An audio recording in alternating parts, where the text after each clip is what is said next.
जानो लुगैथारबाय नै आं जानो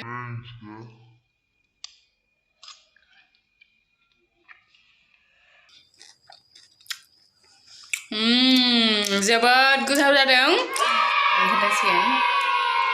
आब'आबो जानो नायबाय जोंनि टेस्टिखौ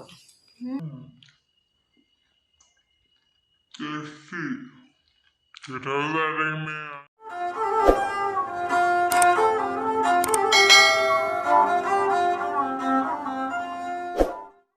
Welcome back to my channel. आं दिनै बर'नि ट्रेडिशनल फुड अमा बेदरखौ सावनानै मोनसे रेसिपि बानायनो नागिरदों। सावनायनि टेस्टानो बेलेग जायोना बयबो मिथिखायो। आं दिनै अमा बेदरखौ सावनानै माबायदि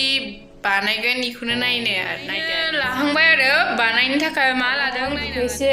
रुना लाग्रोनांगौ नङाबा मोना नालाय ओंखायनो अमा बेदरखौ आं इयाव होनानै माबानोसै रुनोसै आरो संख्रि एसे होनानै रुना होनि संख्रि एसे थाब मोनगोनदां होबाय बेदरखौ सोनानै दसे रुनोसै थाब माबानायनि मोननायनि सावनानै जानोसै नालाय सिङाव मोननाय नङाना ओंखायनो रुना लाग्रोनांगौ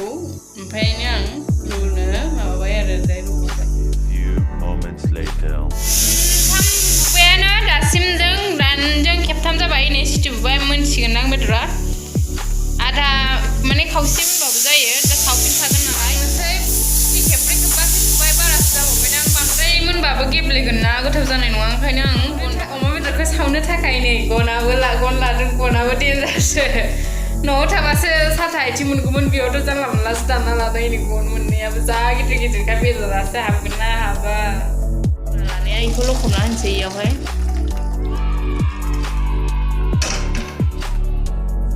नै बेदरा रुइदोंना रुइयाखै नायनोसै नै बेदरा रुइबाय माने बेदरा रुइहांबाय माने रुइबायानो एक्चुअली ओमफ्राय दा बेखौ सावनानै जाबाथाय गोथाव जासिगोन गुजियाव सोनोसै गुजियाव सोनि र' माबायदि सोयो नाय गुजियाबो माबायदि अबस्था मा होनबावनो आरो बेदरालाय मोनखाबाय मोननायालाय एक्चुअली दा सावनोसै आं गेसाव माबायदि जायो बेदराबो गोथाव जागोन ना जाया बायदि रायजोखौ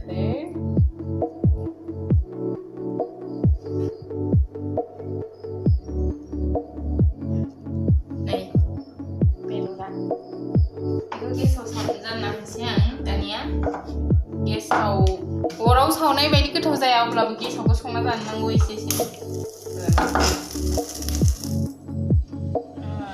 नै बेदरखौ सावबाय आं दा इयाव आरो माखासेखौ नै बेखौ सोनोसैलाय नैबेबायदि गुजियाव बेदरा बारा बुरजा गैया हारसिङैनो सानै आरो जोङो आब'जों आंजों बे आब' हारसा सासे होननाया बेबो दं जानाय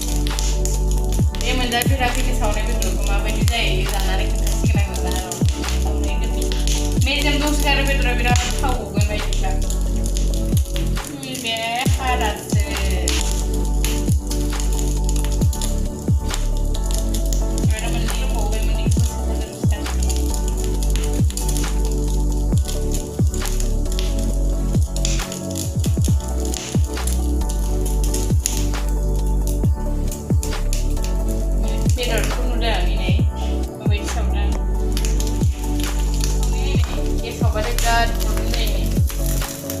थाव गला जोब्बाय मेजेमासो बांसिन दङ अरावबा साबसिन जायो आरो अरावबाथाय हांना दोननानै बेवहाय गेसाव संना जानो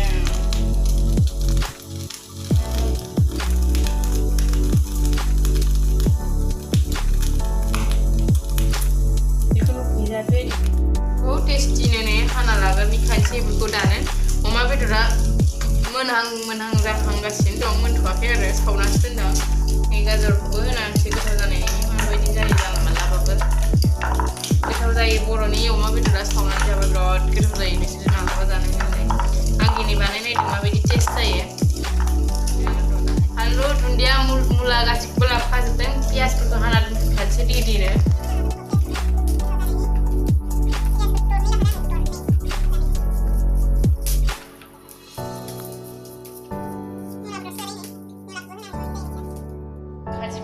जायखौ मिजि हानानै गोथावनो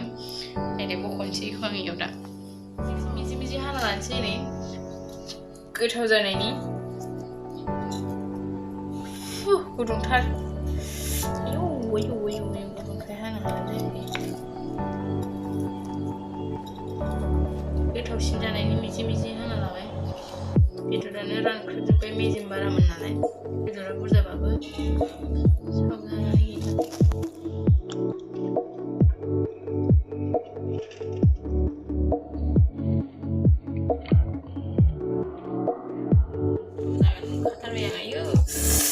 आंनाथ' खुगानि खुदै गलायलायबाय गोथाव नुदोंना नुवाखै नोंसोरलाय वाव जा गोथाव नुखाबाय दा बेखौ टेस्ट नायगोन जों आंनि लोगो आब' सासेया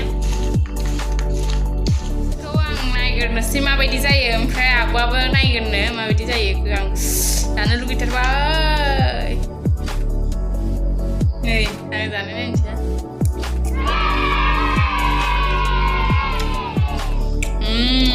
जोबोद गोथाव जादों खेबसे जाबाथाय जाबाय थानो लुगैगोन नोंसोरबो आं संनाया माबायदि जादों नोंसोर आंनि बायदि स्टाइलाव संनानै जा खेबसे ओमफ्राय आरो आब'आबो नायनानै खोन्थासिगोन आब'आबो जानो नायबाय जोंनि टेस्टिखौ गोथाव जादोंनो आंनि बायदि बिदि रेसिपि बानायनानै जानाय नायबानो जाबाय माबायदि जायो ओमफ्राय आंनि भिडिअखौ मोजां नुदोंबा लाइक कमेन्ट शेयार खालामनो दाबाव आरो आङो फेसबुक पेज मोनसे खुलिदों बेयाव थांनानै आंखौ फल' खालाम आं बेयाव गोदान भिडिअ आपडेट होबाय थायो बेयाव नोंसोरो मिथिगोन आरो